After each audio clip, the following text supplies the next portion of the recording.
sampah kok kayak nggak kelar-kelar ya bro? Ada apa sih sebenarnya? Kita harus ngeliatnya secara holistik. Jadi dari segi pemerintah, sistem, termasuk juga dari segi masyarakat. Kita itu dari dulu diajarinnya buang sampah pada tempatnya. Masih ada yang nggak buang sampah pada tempatnya. Tapi yang harusnya sebenarnya buang sampah. Kita kasih solusi. Jeremy Owen. Yes. Ini anak muda 23 tahun udah ngurusin tentang isu-isu lingkungan, sampah. Malu tau nggak jadi gue? Kenapa tuh? Kayak nggak peduli amat gitu kan, bahaya bro. Tapi gue sebenarnya peduli. Bener. Tapi Biasanya porsi. orang-orang gitu kak. Sebenarnya tuh dalamnya peduli, tapi belum tahu cara-caranya gimana. Nah, gue pun itu juga kayaknya enggak deh. Enggak lah, enak aja loh. Ini Gue target peduli market dong. kita nih, target market kita kayak gini. Peduli gue sama Indonesia kita tercinta dong. Amin. Gila ya, nih pertama kali melihat lumpur lapindo umur lo pasti 4 tahun kan? Oh, iya, waktu itu Iya 4 kan? tahun gue udah gak tahu apa-apa tuh kayak gimana. Soalnya gue SMP itu. Jauh kita ya ternyata ya. Jauh. Iya, nah Beda itu. satu sio kan? Iya kayaknya ya. 12 Iya. Nah, lu mungkin cerita dari bapak lu apa segala macam kan? Ini video Bener. viral banget loh. Coba play deh. Bener. Tuh, pertama kali melihat lumpur lapindo sekarang, masih ada letup-letupannya nggak sih dari bawah? Masih. Ya? Itu masih keluar jadinya sampai sekarang. Oh, oke. Nah, itu kan perlu naik motor untuk dekat untuk Hampir melihat 1.300 hektar Kak, yang hilang. hilang ya. Jadi dulu dalam ini nanti habis ini ya kasih lihat ya. Di Sidoarjo berarti kan? Sidoarjo betul. Nah, itu sebenarnya tuh desa semua harusnya. Ini tingginya itu di atas kayak sekitar 15 sampai 20 meter. Jadi pabrik semua hilang. Ada 3 desa, 17 kecamatan. Sekitaran segitu yang Terus sekarang 17 desa 3 kecamatan, sorry kembali. 1.100 hektar. Iya, kurang lebih. Terus sekarang gimana nasibnya? Sekarang nasibnya ya seperti ini. Jadi apa? Ini kayak laut kan? Iya. Seluas itu sekarang. Terus tapi dia bakal tercemar ke jalan raya nggak? Mereka pakai tanggul dan beberapa kali kan tanggul udah jebol mulu tuh dari beberapa tahun lalu kan. Tapi sekarang ditinggiin terus. Tapi di sekitaran itu masih ada orang-orang yang tinggal. Dan beberapa korbannya pun sampai sekarang beberapa digantiin rugi. Emang digantiin rugi. Tapi dia bilang kayak gini, walaupun digantiin rugi itu cicilan-cicilan gitu. Dan sampai sekarang kita masih belum bisa punya rumah baru lagi. Jadi ya mereka bisa dapetin cicilannya, bisa dapetin ganti ruginya, tapi untuk dapetin rumahnya lagi nggak ada. Ditambah lagi memori-memori mereka, pekerjaan mereka di situ udah nggak ada. Warganya bilang kayak gitu. Dan dia bilang kayak gini, menariknya adalah sebenarnya korban yang meninggal gitu dari kejadian lumpur lapindo ini nggak ada yang langsung. Mungkin ada kalau nggak salah dari perusahaan ada. Tapi kalau dari secara mental, secara stres itu banyak yang meninggal.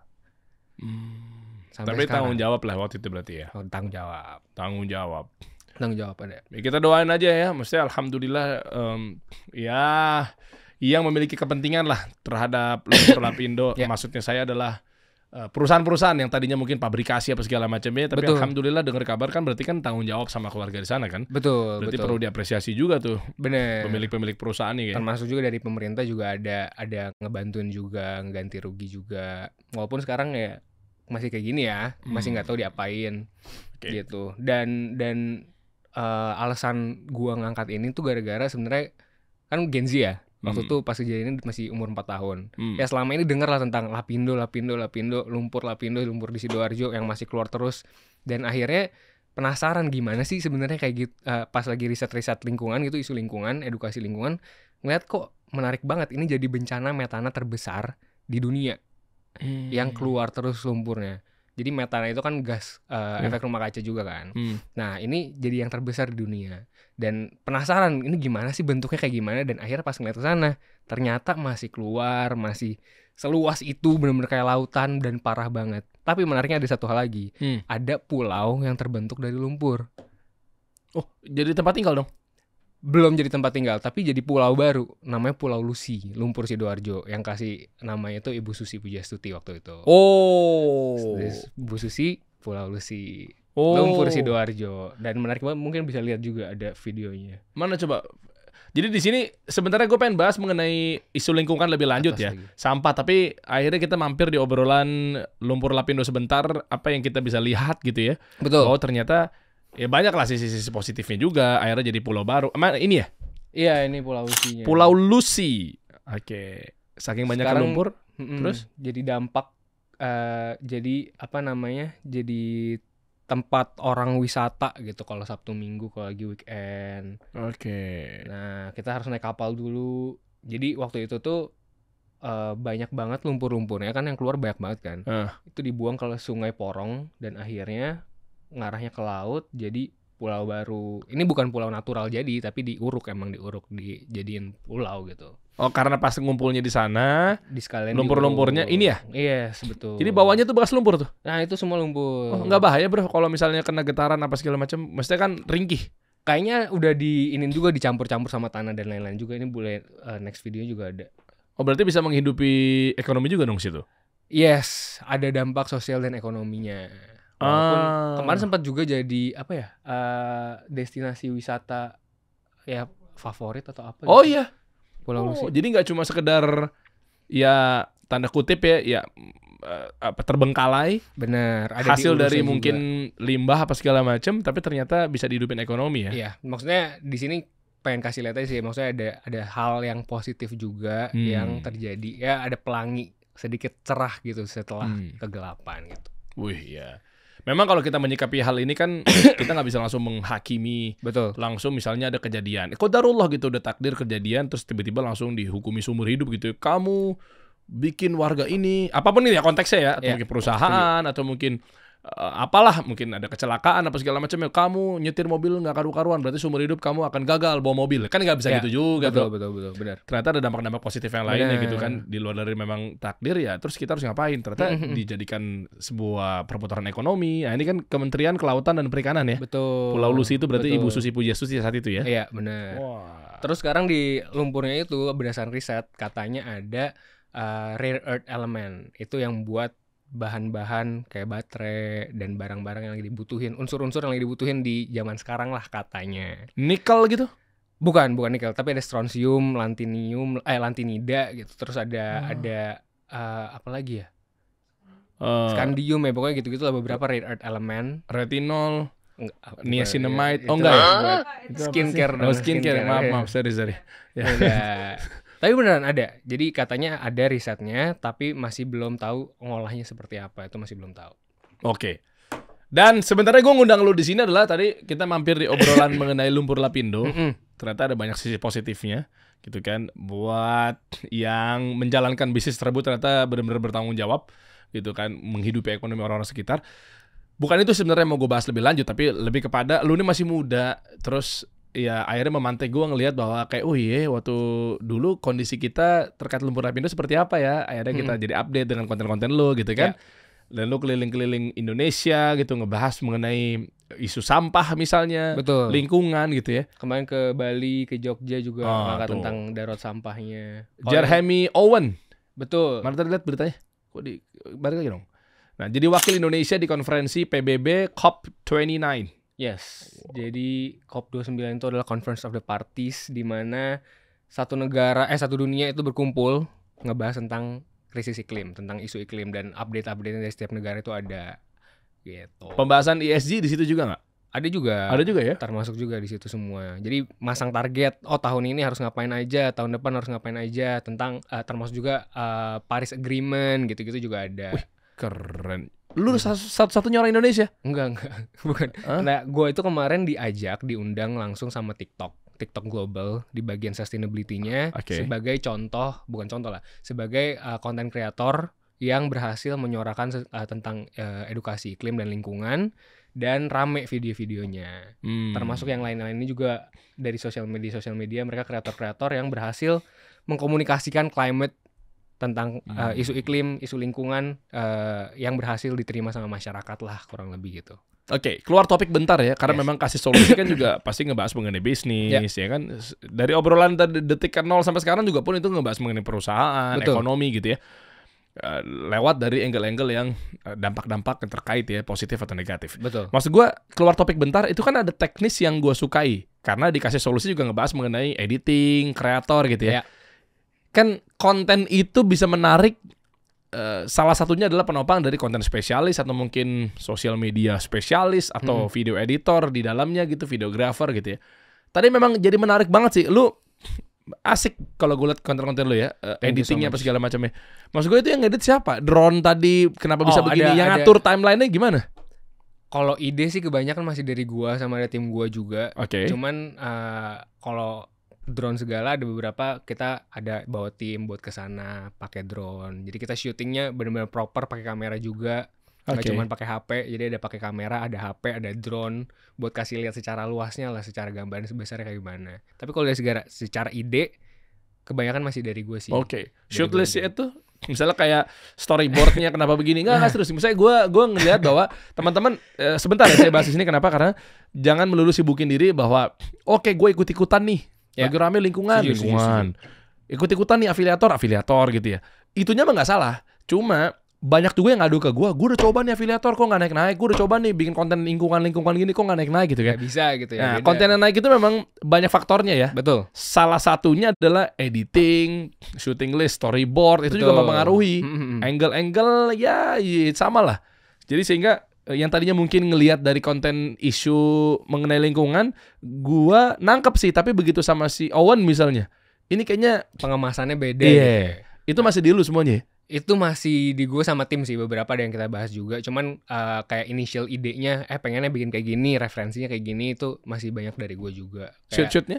shot-shotnya ada yang dari gua, ada juga yang mereka udah tahu sendiri lah.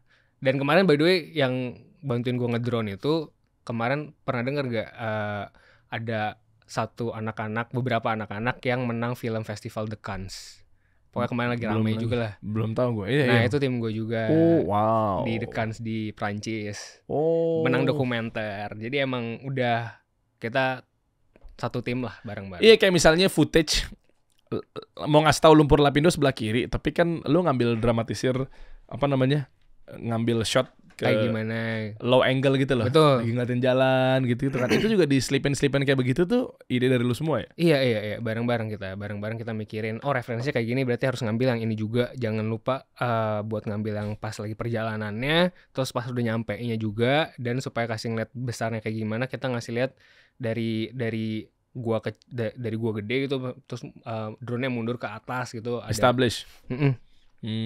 Tapi benar-benar ini jujur gue dibanding sama mungkin konten kreator lain, gue sangat nggak terlalu fokus di situ sih. Iya. Tapi kita maksudnya pas lagi di sananya karena susah. Kita kalau misalnya lagi shotnya itu lagi di lokasi itu agak susah. Kadang kok nggak cocok ya, nggak bisa ya, harus kita ubah lagi. Jadi perencanaan kita tuh setengah mateng lah. Pas di sana baru kita pikirin lagi. Makanya gue kalau misalnya di situ kemarin seharian di Lumpur Lapindo full. Dari pagi sampai sore gitu di situ. Karena butuh waktu. Iya. Kenapa gue bahas ini karena teman-teman jangan juga meremehkan referensi. Yes. Itu sebenarnya obrolannya mau gue bahas ya. Bener. Jadi kita bisa kok ngejar ketertinggalan asal kita rajin-rajin lihat referensi, Betul. rekomendasi, Inspirasi. Kadang kita tuh nggak berangkat dari situ karena memang jujur ada orang idealis yang ngerasa kayaknya gue takutnya nggak mau dibilang kayak nyontek plagiat. Bukan, udah nggak ada lagi masalah originalitas di Indonesia ini udah hampir tidak ada gitu loh. Jadi Bener. ya emang yakin begitu shot lo dari bawah low angle atau mungkin dari drone itu lo adalah satu-satunya penemu yang berhasil ngambil shot itu kan nggak juga gitu kan. Betul. Jangan kopas lah juga yang penting kan. Iya, Harus ada apa sih kemarin tuh yang rame modifikasi dan lain-lain lah itu. ATM. ATM. Amati tiru modifikasi ya. Nah itu dia. Iya, bukan plug ketiplek. Bukan Kayak Matt Dix waktu itu sempat bahas tuh. Ah ya itu. Iya kan? Gua lupa namanya itu. Lanjut ya. Sampah gimana sampah? Coba kita lihat video-video yang lagi rame mengenai isu sampah. Sampah kok kayak nggak kelar-kelar ya, Bro? Ada apa sih sebenarnya? Kita harus ngeliatnya secara holistik. Jadi dari segi pemerintah, sistem, termasuk juga dari segi masyarakat. Oke. Kita itu dari dulu diajarinnya buang sampah pada tempatnya. Masih ada yang nggak buang sampah pada tempatnya. Tapi yang harusnya sebenarnya buang sampah pada tempatnya dan kita pilah. Jadi buang sampah sesuai kategorinya, bukan cuman buang sampah pada tempatnya aja. Ngerti nggak maksudnya? Oke, kita coba cek dan latih. Buka. Tempat pembuangan sampah kebagi menjadi 3 kan? Merah, kuning, hijau. Ada. Saya mau tunjuk. Inong yang pertama kali. Kamu produser di sini jangan bikin malu. Saya coba tes. Buka coba tempat pembuangan sampah. Buka. Nah, coba Inong. Kamu buang bungkus kotak abis minum susu ultra kemana? Aku Tuh. buangnya di Kayak gini-gini nih yang bikin banjir nih. Coba, ya udah jawab. Kamu lagi minum Ultra Milk. Kamu buang kemana? Ke tempat yang bisa di. Ya mana? Warna apa? Waktu di mall mah nggak gini. Enggak, orang pakai ketiga kok di mana-mana. Di mall ada 3, Bro. Ada juga. Nggak ada warnanya tapi ada stainless steel Ada doang. tulisannya daur ulang, Tuh. organik gitu. Saya mau mengedukasi teman-teman semua nih. Yang hijau. Atau Organik. brand, boleh. Kalau udah ada warnanya udah curang sih ya. Coba nggak ada warna-warna hijau, bener nggak? Coba. Kalau kotaknya, Karton. kotak kartonnya itu masuk ke organik bener. Yeah. Tapi sedotannya itu masuk ke non organik. Tuh. Jadi Sama, dijual gua malu organik. sama tuh jawabannya. Oh tadi harusnya nanya dia juga, lupa gue. Harusnya nanya juga. Makanya gue mulai duluan dari ditanya. Ya, makanya gue mulai duluan. Berarti kamu minum es teh manis pakai plastik? Mm-mm. Iya, es cekek. Ya. Coba. Oh namanya Mau nggak cekek. di tempat yang di plastik yang bisa. Yang mana? Warna Plastik apa? aja Merah, apa? kuning, hijau. Aduh, cap-cip. Tuh, Oh, yang, ngerti. yang bikin banjir nih, yang begini-begini nih. Yang kuning. Yang kuning. Gimana, Owen? Bener. Kalau non organik itu plastik. Plastik itu non organik masuknya. Kamu makan Bener. citato? Saya makan sendiri, saya jaga makanan sendiri. Enggak. Nggak usah sosok bawa wadah sama tumbler. Tar dulu. Buangnya kemana coba? Cita plastik itu masih kuning. Kuning. Oke. Betul. Apa yang kamu buang ketika masukin ke tempat warna merah? Beling. Betul. Beling ke Juga warna merah. Baterai juga. Baterai. Tamiya bekas bapak main Tamiya. Mentamia, kalau Mentamia saya buang Tamianya udah rongsok nih. Baterainya saya taruh di merah. Gokil. Gokil. Apalagi? Chassisnya saya taruh yang di kuning. Ah. Saya gitu orangnya. Keren. Nggak langsung nyemplungin. Tapi ini maksudnya jadi gambaran kan. Maksudnya sampah itu bukan sesuatu hal yang mudah juga. Tapi harus dipisah-pisah. Orang tuh harus tahu juga. Ada edukasinya juga yang perlu diterapin di Indonesia. Oke, gue balik. Anggap lo dipilah-pilah gitu. Tapi semua sorry. disatuin lagi Nggak. sistemnya. Iya, misalnya gini. Betul, kita nggak tahu kan, asal nyemplung aja di Betul. mall gitu kan. Ino lah, kalau saya kan insya Allah udah tahu ya. Iya kan, lagi jalan sama keluarga buru-buru kan. Iya, iya. Sampah tuh asal nyemplungin gitu ya. Betul. Di tempat pembuangan sampahnya dipilah lagi nggak, Bro? Enggak. Ini Loh, berarti bukan salah kita doang sistem dong? di Indonesia ya, makanya kita ngomongin sistem di Indonesia. Itu kebanyakan orang-orang di konten-konten gue tuh selalu ngomong, Kak. Buat apa kita pilah-pilah kalau nanti diangkutnya dijadiin satu lagi? Nah iya kan. Nah, ada beberapa, kalau dari gue sih ada beberapa cara. Yang pertama misalkan, kalau misalkan kita paling gampang lah botol plastik. Botol plastik itu sampah yang mungkin paling jarang kita ketemuin kalau misalkan di tong sampah. Karena itu udah diambilin sama pemulung-pemulung, pahlawan sampah lah kita ngomong. Oke. Nah, sesimpel itu kita pisahin aja botol plastik, sampah botol plastik nih, kita kasih langsung ke pemulung di jalan. Jadi nggak perlu langsung masuk ke truk lagi. Ngerti gak? Ketemunya di mana? Pemulung di jalan Nggak kan? tahu sih, kalau gue sih banyak ya di depan rumah kadang lewat. Kalau lu mau meeting masa nungguin dulu? Ya tinggal dikumpulin dulu dong. Dikumpulin dulu. Taruh di tempat sampah depan rumah. Betul, dikumpulin dipisah nih, ada yang khusus botol plastik, ada yang khusus kertas, organik, dan sampah sisa makanan gitu dipisahin. Gue banget tuh milah-milah begitu tuh. Keren. Gue tuh ESG banget bro, anaknya bro. Bener kan? Kan sekarang butuh Iya. ESG buat perusahaan-perusahaan. Iya, betul. Sustainability report buat orang perusahaan-perusahaan IPO perlu Woi, juga. udah kita siapin nggak kalau nggak salah kan di perusahaan Iya. orang lain. Oh, gitu. Oke, terus abis itu biar dia ngambil. Tapi pemulungnya atau pahlawan sampah itu ngambilnya tahu nggak? Tahu mereka, justru mereka sangat mencari sampah yang paling valuable buat dijual lagi adalah botol plastik. Makanya yang tadi aku bilang, lu kalau misalkan ke gunungan sampah nih, ke Bantar Gebang, itu bakalan susah banget nyari botol plastik karena itu udah diambilin semua, udah dipilah semua. Atau di sungai orang-orang lagi Pandawara gitu, misalkan lagi bersih-bersih di sungai, botol plastik itu paling susah karena valuable-nya paling tinggi, valuasi itu paling tinggi. Buat dihancurin lagi. Buat didaur ulang lagi, benar. Oh. Sebenarnya kalau paling tinggi ya logam, besi ya gitu-gitu paling tinggi. Cuman yang paling umum tuh plastik, botol plastik. Iya, gue pernah lihat live TikTok tuh ibu-ibu ya, Iya. yang pakai hijab tuh yang Gemuk terus yang dia- gemuk itu ya, iya kan? Nah, Ngapain dia? edukasinya kalau udah dibersihin harganya beda. Udah dibersihin, Bener. dia edukasi gitu. Dan sekarang ada bank sampah. Oh. Ada yang namanya bank sampah itu menarik juga program dari pemerintah kita. Itu ada bank sampah di mana-mana di Indonesia. Di setiap daerah lah itu banyak banget bank sampah. Dan jadi kalau misalkan kita setor sampah ke mereka, itu bakalan dapat kayak buku tabungannya gitu-gitulah, dapat uang, dapat berapa insentif-insentifnya, itu udah ada. Cuman emang masih orang-orang nggak banyak yang tahu. Terus ada permasalahan di sistem di dalam-dalamnya ya, kayak gitulah, banyak lah. Oh, sistem apa maksudnya? Maksudnya mereka kadang udah kasih uang nggak bisa jual lagi. Kalau misalnya kita ngeliat ke masyarakat ya, masyarakat pertama belum tahu cara buang ke bank sampah kayak gimana. Kalau misalnya udah tahu, mereka pilah dan enggak pilahnya itu masalah lagi, bisa apa enggak. Cara pemilahan itu harus diedukasi lagi. Karena jujur pemilahan sampah itu pusing banget. Kayak misalkan botol plastik, tutupnya sama botolnya aja itu berbeda. Terus tambah layer depannya lagi itu beda lagi. Tipenya harus dipisah-pisahin lagi. Jadi itu kan emang agak pusing kan, agak ribet. Terus lagi kalau misalnya udah permasalahan pemilahan sampah itu benar lagi, masuk ke dalam bank sampah ini kan harus oper ke pengepul lagi kan, harus dioper lagi supaya mereka dapat uangnya kan. Iya. Itu kadang-kadang ada naik turun harga sampahnya itu beda-beda lagi. Jadi end to end itu masih susah, masih ribet. Dan ini masih kita ngomongin kalau misalnya pemilahan sampahnya ya masih dikit kayak di Indonesia. Yeah. Gue kemarin ke Denmark bareng sama Pandawara juga belajar pengolahan sampah di sana sama kedutaan besar Denmark di Indonesia. Untuk apa? Waste management gitu? Belajar waste management. Ada satu daerah, satu kota di sana yang ngebagi sampahnya itu ke 30 atau 40 kategori. Hah, apaan aja bro? Ranjang, kayu, pasir, batu itu dipisah semua. Keren. Apa tujuannya? Kloset juga dipisah semua. Ya tujuannya untuk supaya lebih gampang didaur ulang, supaya lebih gampang apa yang bisa dilakuin lagi sama sampah-sampahnya. Jadi sirkuler. Ada yang namanya konsep sirkuler ekonomi juga kan. Gimana caranya supaya sampahnya ini bisa nggak jadi sampah lagi, tapi jadi sesuatu hal yang baru lagi. Jadi bahan baku. Sebenarnya sampah kan persepsi. Iya. Lu ngeliat sesuatu botol plastik itu sampah buat lu, tapi buat yang lain mungkin ini jadi sesuatu bahan baku lagi yang baru gitu kan. Jadi sampah itu kan sebenarnya persepsi kan. Iyalah, ketika udah jadi brand kan value-nya naik. Betul. Sama ujung-ujungnya kan lu konsumsi juga gitu. Betul. Sampahnya kan istilahnya gitu kan. Benar.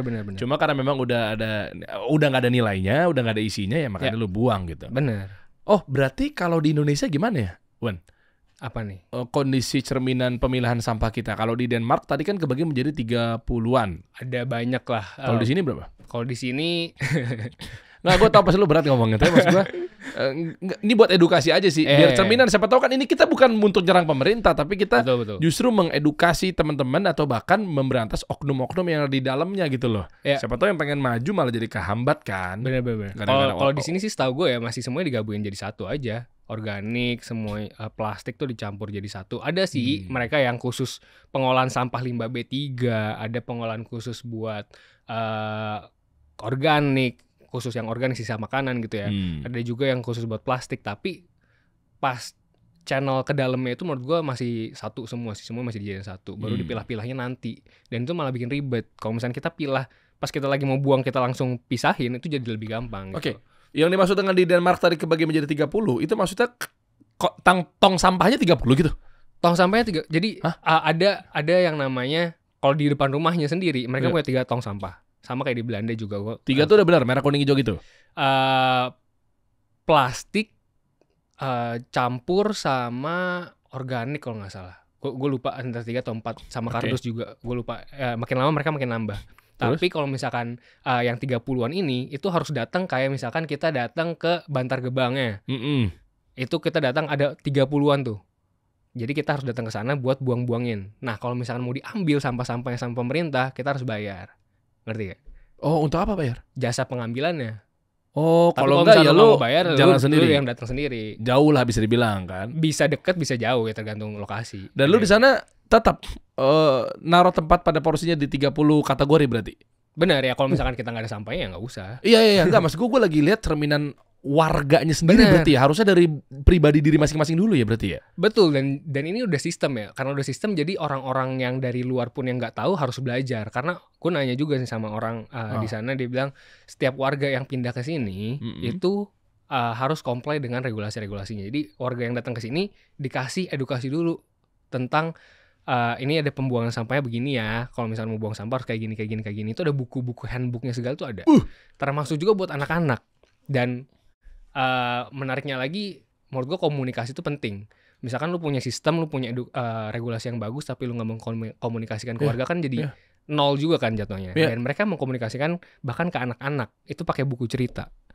Wow. Buku cerita tentang pengolahan sampah, pemilahan sampah, supaya warga-warga dan anak-anak tuh pada ngerti gitu. Yuk Indonesia bisa yuk. Bismillah yuk. Kita kan mau ngejar 2045 nih, Indonesia emas nih kan. Maksudnya berarti kan komunikasi. Gue gak tahu, ini gue random aja sih sebenarnya. Gue gak tahu di bener apa enggak. Kayak mungkin lo buat orang-orang yang paham di bidang public speaking. Ini gue random dulu ya bro ya. Awam dulu aja ya. Buat orang-orang yang paham mengenai komunikasi, coba deh buka kelasnya tuh gak melulu tentang ke perusahaan-perusahaan, bagaimana cara negosiasi, ngedeal apa segala macam gitu ya. Tapi buka-buka kelasnya atau mungkin sekolah-sekolah public speaking, sekolah-sekolah komunikasi, atau mungkin course-course, e-course kayak apa segala macamnya, itu menyasar kepada hal-hal yang masih luas loh ini, yang belum terjama gitu loh. Kayak tadi misalnya mungkin ada pelatihan khusus buat Pak RT. Lah ya bro, siapa yang tahu? Bener loh. Karena kadang kita masuk ke dalam sebuah komplek juga kadang, maaf ya dengan segala hormat, mungkin ini oknum lah kita sebut saja. Kayak ya udah gitu, kayak ya udah masuk aja kan. Gitu. Nanti betul RT-nya Masya Allah gitu kan.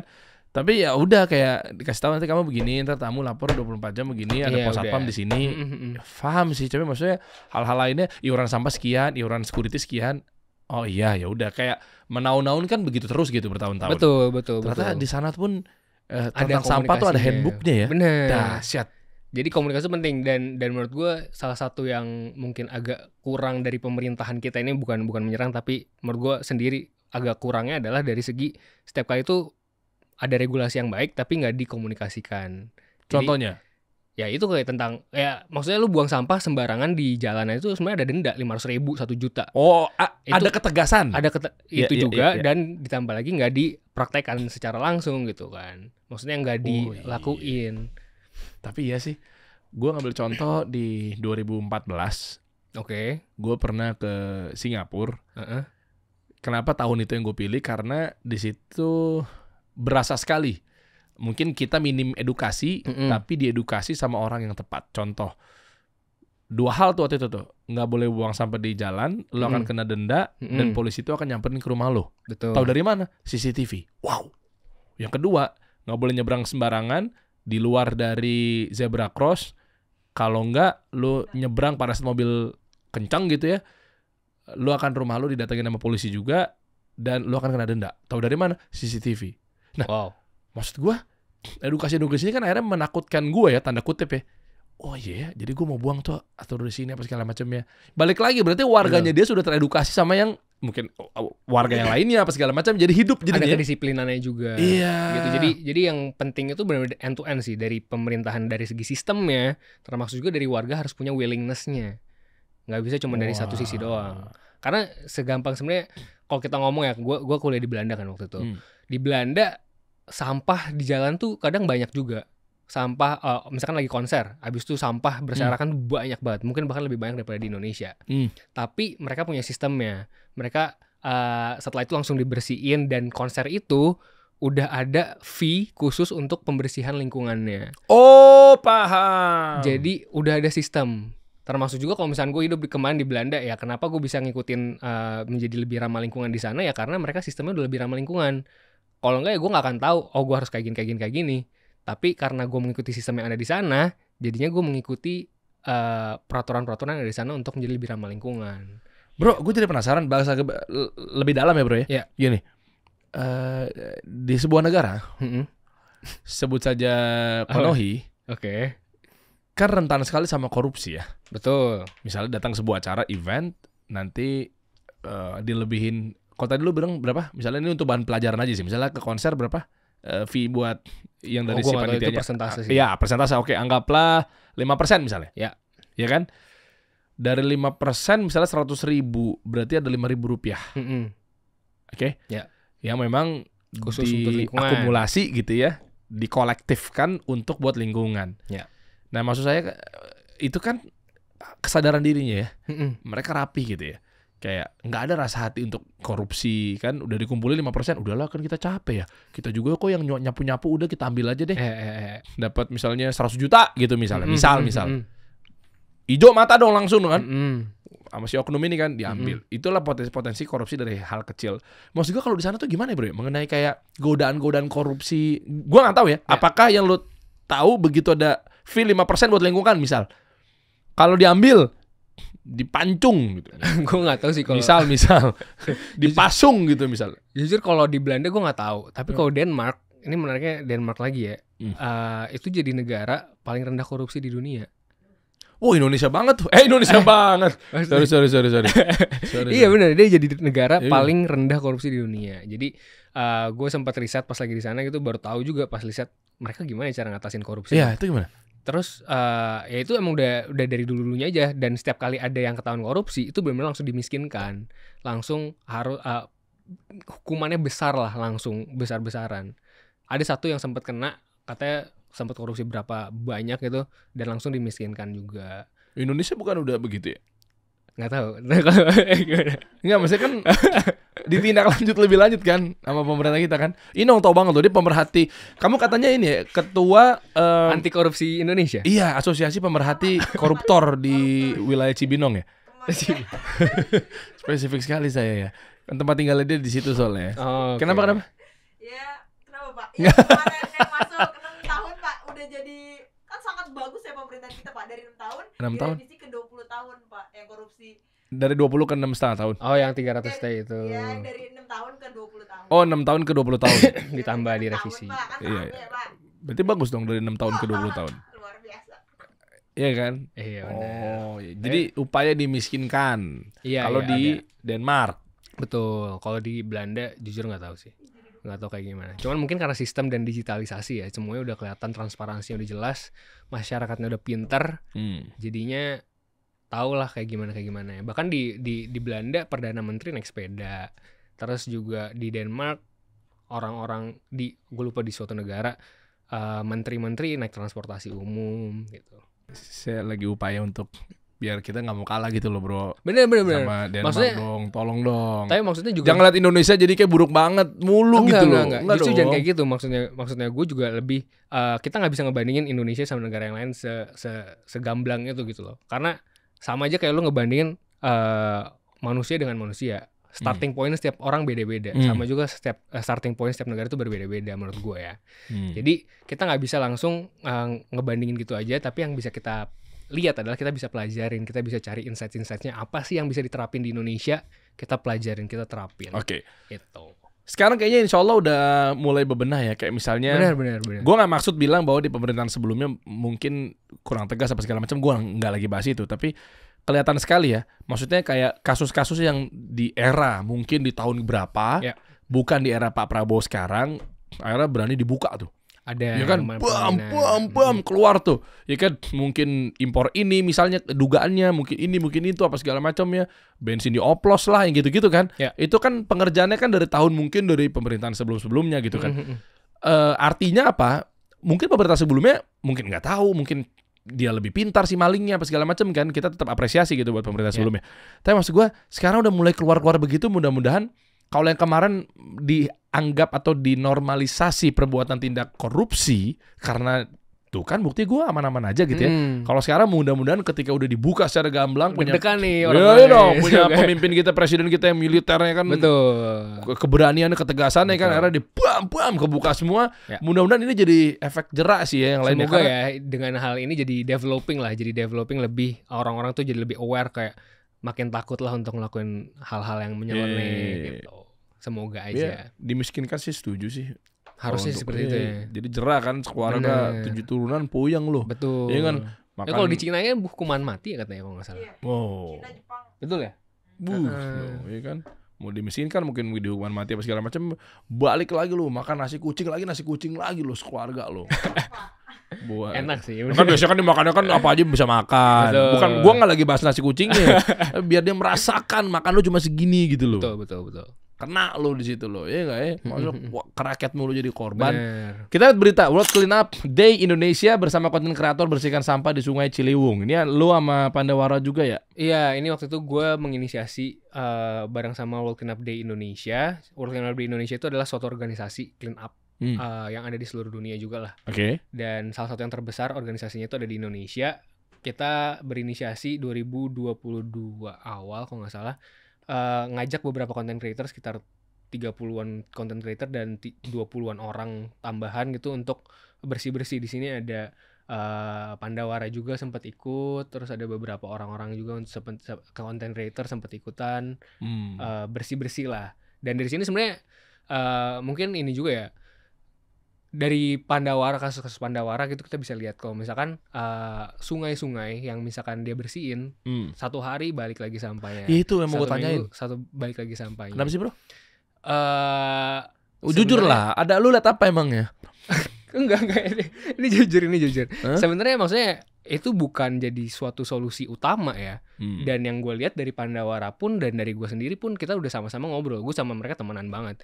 Dan tujuan kita adalah bukan membersihkannya, tapi awareness-nya. Karena kalau misalnya membersihkannya itu kayak lu nutupin lobang luka sedikit doang, tapi lu nggak nyembuhin lukanya.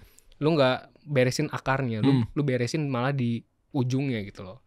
Karena sampah itu kan cuma dibersihin, ya udah dibersihin aja. Besoknya kalau sumbernya masih ada yang buang sampah sembarangan, kalau masih banyak yang buang sampah ke sungai ya masih balik lagi pasti. Berarti ke orangnya berarti ya, lagi diedukasi ya? Betul, harus edukasi juga. Ke warganya? Bener, dan dengan konten-kontennya Pandawara, konten-kontennya gue juga paling utama adalah awareness-nya supaya orang-orang sadar, supaya orang-orang tahu. Oke, tapi nyatanya gimana? Gue mau tahu deh, penasaran aja sih. Nyatanya Gimana? mereka melek nggak dengan kalian udah buat aksi-aksi seperti itu? Pelan-pelan lah. Susah, maksudnya Susah ya? kita harus sama-sama. Kayak gini nggak bisa sendirian, nggak ada one man show, nggak ada superhero-nya sendiri. Harus kita sama-sama nyelesain dari ujung segi kepemerintahan dan sistemnya seperti apa, regulasi seperti apa, dari konten kreatornya seperti apa, dan dari edukasinya kayak gimana gitu. Depan mata gue bro, kalau nggak salah di konten Pandawara atau konten siapa gitu yang tiba-tiba dengan entengnya dia ngelempar kasur lah. Banyak. Ya kan? Kayak ya Allah, begini amat. Kalau angle-nya gini gimana bro Owen? Izin ya, maaf ya. Kan mereka-mereka ini yang gue nggak bilang dari secara strata ekonomi ya. Pokoknya mereka-mereka lah, ya anggaplah yang mau gue bahas sekarang adalah yang menengah ke bawah, oknum. Oke. Yang mungkin kesadarannya, mungkin kebiasaannya, tradisinya dan seterusnya memang udah turun-temurun seperti itu gitu ya. Dia ngeliat tetangganya begitu ya, gue juga begitu, ternormalisasi berarti kan. Nah, mereka kan nggak nonton TikTok ya. Nonton, tapi maksudnya kayak Bukan yang edukatif gitu. iya, maksud gue sempat bahas juga ya. Mereka bukan yang nonton yang jogedan gitu kan, kayak gitu kan. Maksud gue kayak apa ya? Awareness ini mau segala upaya. Gue nggak bilang itu adalah tidak ada gunanya gitu. Enggak. Sangat berguna gitu. Tapi kalau nggak nyampe gimana bro? Ya itu dia, makanya kita harus kolaborasinya kayak gimana. Nggak cuma dari segi konten kreator doang yang ngebesar-besarin ini secara sampai capek, tapi dari segi ujung dan edukasinya pun juga harus disamain. Dan sebenarnya kalau misalnya kita ngomongin tentang, gue sendiri percaya sesuatu terjadi karena ada sebabnya juga kan. Iya. Misalnya masyarakat yang suka buang sampah di sungai, kasur di sungai gitu. Menurut gue kita perlu tahu sih, apakah alasannya itu benar-benar mereka cuma mau buang sampah di sungai aja, atau mereka sebenarnya nggak tahu cara buang sampah kasur tuh gimana, atau tidak edukasi. disiapin ya, atau tidak disiapin wadah atau mungkin apapun yang unsurnya untuk penampungan sampah. Betul, atau mungkin dari tim DLH-nya nggak nyampe masuk ke dalam desa-desa buat pengambilan sampahnya, bisa juga kan. Oh iya, oke. Jadi kita harus lihat secara holistiknya seperti apa, masalahnya di mana gitu. Menurut gue pentingnya nggak bisa kita cuma nyalain lu buang sampah di sungai bla bla bla gitu. Tapi alasannya apa? Alasannya dia buang sampah di sungai apa? Apakah karena gue nggak tahu lagi mau buang sampah di mana? Kalau gue taruh sampah di rumah bau. Kalau gue taruh sampah di sebelah tanah sebelah rumah gue, numpuk di sana jadi penyakit. Yang mending gue buang ke sungai dong, nggak ada cara lain gitu. Apakah harusnya sebenarnya fasilitasnya disediain juga? Jadi dari sistem secara holistiknya itu harus dilihat gitu loh kak. Oke, ngerti gue. Maksudnya bahasa objektifnya ya. Bener. Jadi kan semuanya kita runut nih. Mungkin jangan juga nyalain tiba-tiba pemerintah langsung, atau jangan juga nyalain tiba-tiba warganya langsung. Betul. Harus fair nih. Bener. Objektif. Apa nih yang salah? Iya. Sejauh ini yang lu lihat apa? Itu sih kadang-kadang kalau misalnya gue ke pedesaan gitu, ke kampung-kampung, waktu sempat ke daerah Kalimantan juga gitu ya, nanya ke mereka, kalau kalian buang sampah di sini kayak gimana? Gue kalau buang sampah, kita kalau buang sampah itu harus naik mobil mungkin sekitar setengah jam atau enggak naik motor sekitar setengah jam atau enggak jauh lah. Jadi agak susah dong buat mereka. Jadi mendingan mereka bakar sampah di pinggir rumah, akhirnya bikin polusi, bau, kotor lagi. Gitu kan. Jadi kita harus lihat seperti itunya juga. Termasuk juga dari objektif dari point of view pemerintah. Kadang-kadang mereka juga bilang kayak gini. Kadang-kadang warga tuh bingung, kita udah sediain kayak gini, tapi malah nggak dilakuin. Jadi dua-duanya berseberangan nih. Harusnya kita ngeliat secara holistiknya kayak gimana. Tapi memang udah ditaruh, maksudnya udah ngelakuin itu tuh wujudnya nyata. Ada juga beberapa Apa bak sampah? Bank sampah, betul, bank sampah termasuk juga kalau di Banyumas tuh ada yang namanya sistemnya mereka. Banyumas kan jadi salah satu. Kita pernah ngundang kan ya Bupati Banyumas bukan? Betul. Yang punya waste management beliau. Betul. Yang terbaik bukunya di Asia Tenggara. Terbaik di Asia Tenggara, Pak siapa? Gue lupa tuh. Aku kesana juga sempat ngeliput mereka dan mereka punya sistem yang menarik banget juga. Dan itu orang-orang kan perlu tahu. Orang-orang harus tahu juga. Nah, mungkin apakah orang-orang masyarakat ini nggak ngelakuin itu karena mereka benar-benar males aja atau emang komunikasinya nggak nyampe, bisa jadi kayak gitu juga kan. Jangan langsung justifikasi sih, bisa jadi memang nggak ada fasilitasnya juga ya. Bener. Ya mudah-mudahan dengan tayangan seperti ini kan channel edukasi insya Allah. Amin. Jadi, ya sampaikan lah, share lah. Mungkin ke pihak-pihak terkait atau mungkin di kementerian-kementerian terkait. Apa sih biasanya lingkungan hidup dan kehutanan. Nah, ya kan? Sekarang dipisah jadi 2. Oke, sebenarnya tugas saya juga sih. Nanti coba saya bawa isu ini ke pemerintahan gitu kan, terkait ini kondisinya seperti ini gitu, bukan masyarakatnya nggak mau gitu, tapi lebih kepada gue buang kemana nih bos. Masalahnya gue punya hak juga nih untuk ngebersihin rumah gue kan gitu kan. Mereka ada hak dan kewajiban kan. Bener. Jadi siapa sih yang mau rumahnya banyak sampah kan? Iya. Juga mungkin mau. Hak dan kewajiban yang dilakukan oleh warga dan hak dan kewajiban dilakukan oleh pemerintah. Betul. Mereka harus saling imbang tuh. Betul. Jangan cuma nyalain pemerintahnya doang, jangan cuma nyalain ke warganya doang. Boleh lah. Nanti bismillah ya. Amin. Semoga nanti nyampe ke mereka-mereka. Di channel YouTube lu juga seru nih bahas mengenai pabrik air minum di Bali lah, ubah sampah plastik jadi kaki palsu lah. Nah, terus macam-macam juga ya. Energi listrik matahari terapung terbesar di ASEAN ada di Indonesia. Oh. Wow. Oke. Dalam hal ini sebenarnya gini, Bro. Kalau mau rapih mengenai sampah, balik lagi ke tadi bentar adalah berarti butuh APBN ya? Butuh. Nah, ini juga menarik juga. Ini gue ngobrol sama orang Denmark ya. Mereka kan sering riset lah ke Indonesia. Baru mau nanya gue. Gimana di sana APBN-nya digunakannya? Dia bilang di Indonesia itu masih sedikit banget persentase APBN yang buat lingkungan. Kalau nggak salah 1-3% gitu. Dan menurut dia minimal itu dengan kondisi Indonesia sekarang butuh sekitar 6-10%. Pokoknya lebih tinggi lah. Gue lupa persentase berapanya. 160 triliun dong berarti. Tapi butuh sebesar itu untuk benar-benar ngeberesin masalah lingkungan dulu. Sebenarnya dia bilang menurut dia nggak susah dan nggak berat dan nggak semahal itu dibanding kalau misalnya kita ngomongin renewable energy itu jauh lebih mahal lagi. Ngomongin electric vehicle itu jauh lebih mahal lagi. Tapi kalau misalnya kita ngomongin tentang sampah sebenarnya nggak butuh sebanyak itu, nggak butuh semahal itu, cuman butuh dinaikin lagi. Itu dia yang dia bilang. Apa alokasinya kemana? Penasaran sih gue kata dia. Tadi bank sampah atau mungkin bak sampah atau apa? Menurut gue lebih ke secara sistem pengolahannya. Mungkin di daerah-daerah ada pengolahan sampah sendiri-sendiri. Jadi desentralisasi gitu ya. Itu bisa juga, dan dari edukasinya juga mungkin bisa juga dari situ. Tapi gue nggak tahu udah kalau dari dia, gue nggak lupa lah udah 2 tahun lalu kayak gimana. Oke. Iya, maksudnya kayak gitu kan berarti kan harus ada yang dikucurkan ya, dana dari pemerintah mungkin dibikin kayak apa namanya? VR ya. Motor bawa bak itu VR kan? Ya kan mungkin diperbanyak alokasi dananya, atau mungkin pahlawan-pahlawan sampah atau pemulung mungkin digaji. Kita kan nggak tahu ya. Betul. Maksudnya kayak gitu-gitu kan siapa tahu bisa works gitu loh. Bener. Alokasinya ke sana berarti ya. Jadi harus ada, emang harus itu sih uangnya diperuntukkan edukasi, termasuk juga dari sistem pengolahannya harus ada sendiri juga gitu. Kan ada juga ya beberapa startup ya kawan-kawan kita ya. Banyak. Kayak ngolah minyak jelantah apa kemarin namanya? Benar. Ada lah beberapa. Greenly. Novoleum. Iya gitu-gitu tuh. Atau mungkin yang plastik ada nggak sih? Startup yang ngolah plastik?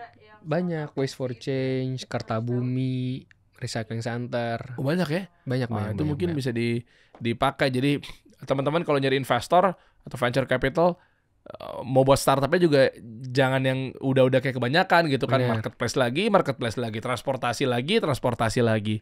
Lihat peluang-peluangnya banyak loh, padahal demand-nya tinggi loh. Bener. Dengan kondisi banyak sampah-sampah di sungai aja berarti kan itu bisa diolah kalau lu ngerti jadi demand itu. Bener. Nggak puyeng lagi mindahin atau jadi market leader, pindahin mengakuisisi yang udah biasanya pakai Gojek ke tempat lu. Ini gue ngomong secara template dulu ya, gue nggak bilang itu salah ya.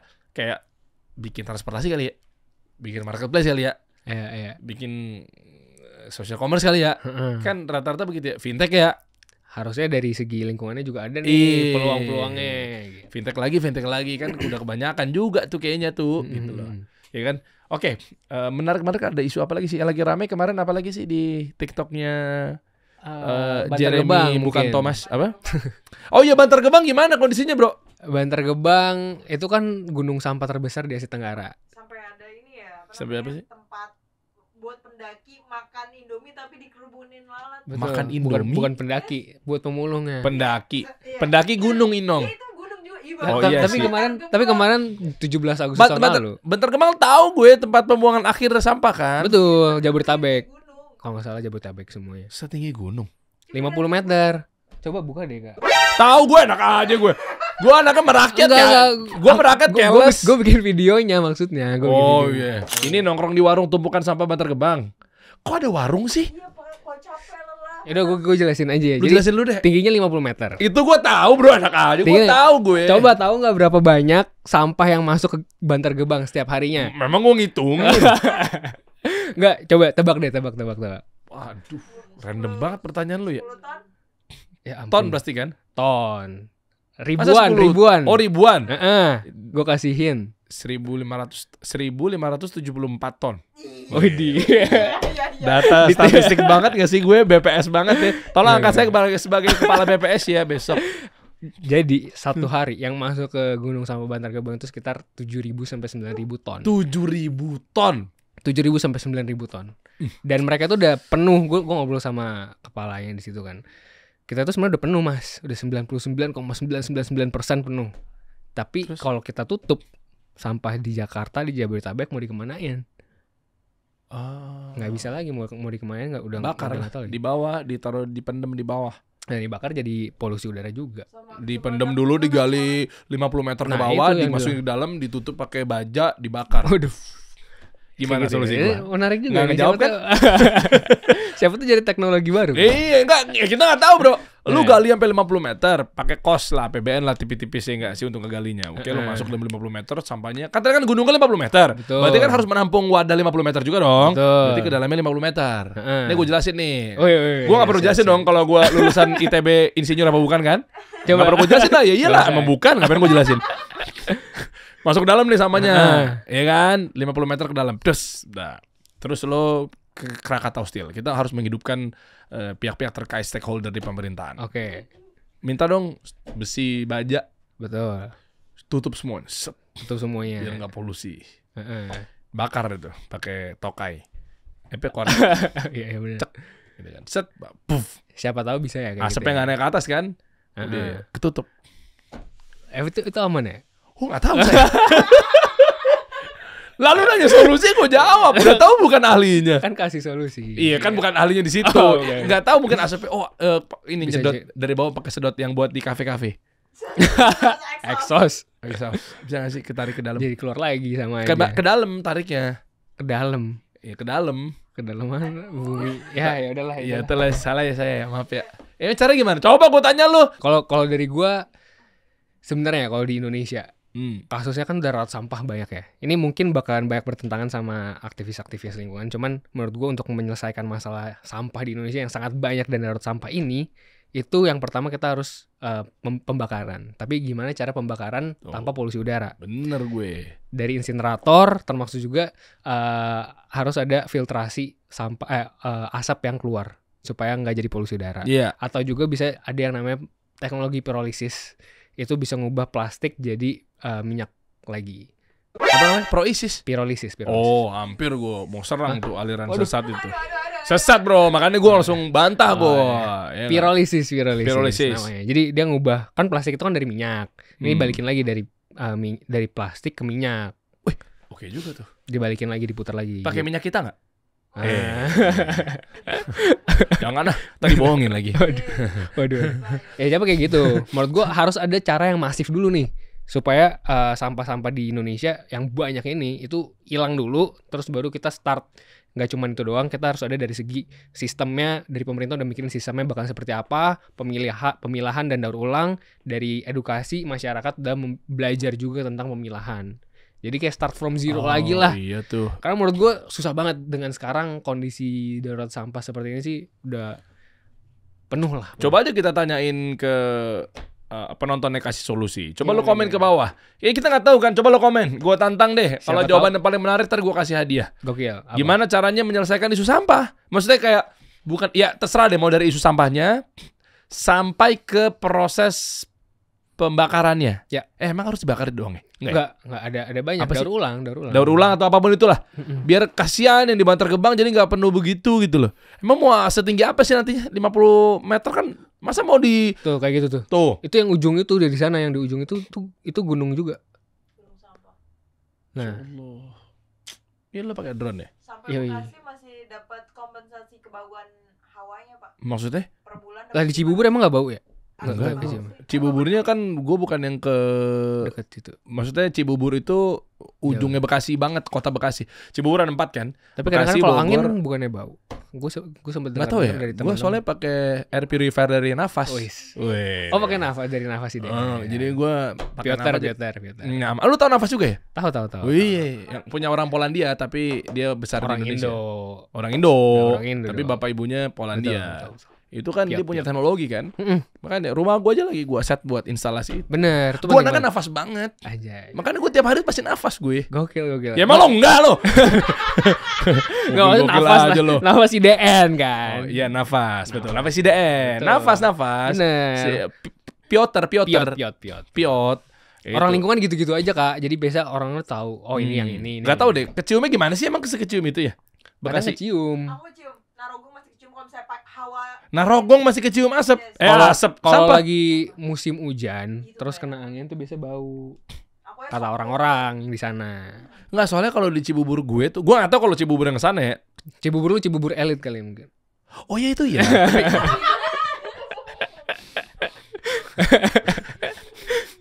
Nggak, ya gue nggak tahu lah. Tapi memang gue agak ngedepok sih Cibubur Bisa di jadi. guanya. Ya bagus lah, nggak kecium lah. Udah gitu Nggak kan. kecium berarti ya. Bagus. Hmm. Karena polusi udara di Indonesia juga tinggi banget sih. Hmm. Parah, tinggi banget. Itu. Dan itu yang ngebedain, menurut gue paling ngebedain Indonesia dengan luar negeri dari paling utama dari segi udara. Kita jarang banget ngeliat langit biru di Jakarta. Dan kalau misalnya Oh iya. lu kan sering naik pesawat ya? Kenapa lu tiba-tiba nembak-nembak Enggak. begitu? Enggak, lu lihat pas lagi naik pesawat nih, Eh. pas udah di ketinggian tertentu itu kelihatan birunya, di bawahnya itu kelihatan abu-abu dan benar-benar Iya, nutupin banget. iya. Ya kan? Iya iya iya. Itu polusi udara ya separah. Iya iya. Gue pernah bahas kok sama beberapa ya teman-teman gue apa segala macam ketika naik pesawat tuh kayak ini perbedaannya ini kayak gini apa segala macam. Nyampe sih edukasi kayak begitu ya. Iya Itu kan? kelihatan banget berarti separah itu ya. Visualisasinya ada gitu, langsung kelihatan. Oke. Ya mudah-mudahan nanti dengan tayangan seperti ini kita melek ya dari diri Amin. kita. Kalau emang ternyata udah batas maksimal udah nggak bisa apa-apain ya udah berarti kan memang udah harus dari regulator bro. Tapi percuma juga regulator meregulasikan tentang alat-alat tempat pembuangan sampah di sini apa segala macamnya. Tapi kalau dari Sumbernya nggak diberesin. iya, jadi kita harus imbang lah ideal Yes. lah. Harus. Iya dong, mudah-mudahan lebih Amin. cakep lagi ke depannya lagi ya. Dengan, dengan adanya Mas Dery di Kadin kan siapa tahu Siap, di Asosiasi Konten Kreator kan. Bapak Ketua Umum. Ketua. Ani dia Bakri, Pak Ketum, kita gerakan bareng-bareng. Tenang aja, insya Allah aman lah. Amin. Pokoknya, Amin. Bismillah ya. Raffi Ahmad juga di Kadin juga kan. Iya kan. Wakil Ketua Umum kita tuh dia. Bagus. Siap, Bismillah ya nanti bareng-bareng. Kedepannya lu mau bikin apa lagi bro di ujung obrolan kita nih? Lu ada gebrakan apa nih? Ini tanya kapan ya? Tayangnya bisa kemarin nggak Nanti tayang? sore. Nggak bisa ya? Nanti sore. Oh sorry. Nanti sore langsung. Habis lebaran bro. Kalau dari gua campaign lingkungan itu bakalan ada mungkin sekitar April akhir atau awal Mei. Kita bakalan cari cara gimana caranya orang-orang di sosial media itu bisa berkontribusi ke lingkungan dengan cara nonton atau nge-share video. Jadi iya. gue bakalan bikin campaign dan sistem yang semudah itulah. TikTok kan bikin juga ya. Apa Kadang gue sempat dapat tuh ada beberapa penawaran lah kalau mau ikutan isu ini, hashtag ini. Betul. TikTok kan kerennya begitu tuh. Gitu. Kayak gitu-gitu lo mau buat kayak terus apa? Return buat dia apa sih istilahnya, benefit buat dia apa? Kita lagi mikirin, cuman mungkin kemungkinan besar bakalan ngarahnya ke tanam pohon. Misalkan contoh, lu nonton video gua, artinya lu udah berkontribusi satu pohon, contohnya. Oh, Sesimpel dengan nge-share. nonton. Dengan Bukan nge-share atau nonton, Oh, kita iya, masih iya. pikirin. Tapi dengan sesimpel itu, gue pengen orang-orang tuh bisa berkontribusi ke lingkungan. Karena sekarang banyaknya dari tahun-tahun lalu lah, ngomongin lingkungan, ngomongin iklim, itu orang selalu ngerasa jauh. Dan gue sekecil ini bisa berkontribusi apa buat lingkungan. Terus gue kalau mau berkontribusi ke lingkungan harus ngeluarin biaya segini lah, harus ngelakuin inilah, harus berubahnya ribet. Tapi gue pengen gimana caranya orang dengan sesimpel sesuatu, cuma nonton di sosial media kan sekarang lagi rame, itu bisa berkontribusi ke lingkungan. Itu sih. Oh ya, oke, amin. Ya, benar Tolong didukung dong. ya. Pasti Pak, dukung siap. lah. Siap. Kan kalau kita gerak satu atau sendirian kan, yang lainnya sendirian kan juga lama-lama jadi bukit juga, bro. Betul. Bareng-bareng kitanya, jangan ngerasa bahwa kayak gue sendirian gak emang ngaruh ya. Enggak lah, kita bareng-bareng lah. Betul. Boleh. Hari Sampah Nasional di negara ini kapan sih? Kemarin udah lewat Februari. Oh ya, kayak gitu-gitu kan bisa dikencengin lagi tuh. Siap, bro. Jeremy Nimo ada juga di TikTok lo, nanti di follow ya teman-teman semua ya, karena ini Thank you. informatif sekali nih. Anak 23 Amin, tahun amin. bisa begini nih. Siap kalau gitu. Nanti kita bahas-bahas lagi mengenai persampahan. Bareng dong, kita ke Bantar Gebang dong. Yakin mau? Lah, bro. Mau emang? Ya mau lah, gue mau ngecek. Kita cek UMKM yang ada di sana. Kalau gue emang core-nya di UMKM. Naik gunungnya mau nggak? Mau lah, kenapa enggak, bro? Makan Indomie-nya. Mau lah Indomie, ya Allah. Hidup gua buat rakyat, bro. Keren. Hebat. Tolong dipotong situ buat 2029 ya. 2009 jauh juga. Kita kasih solusi.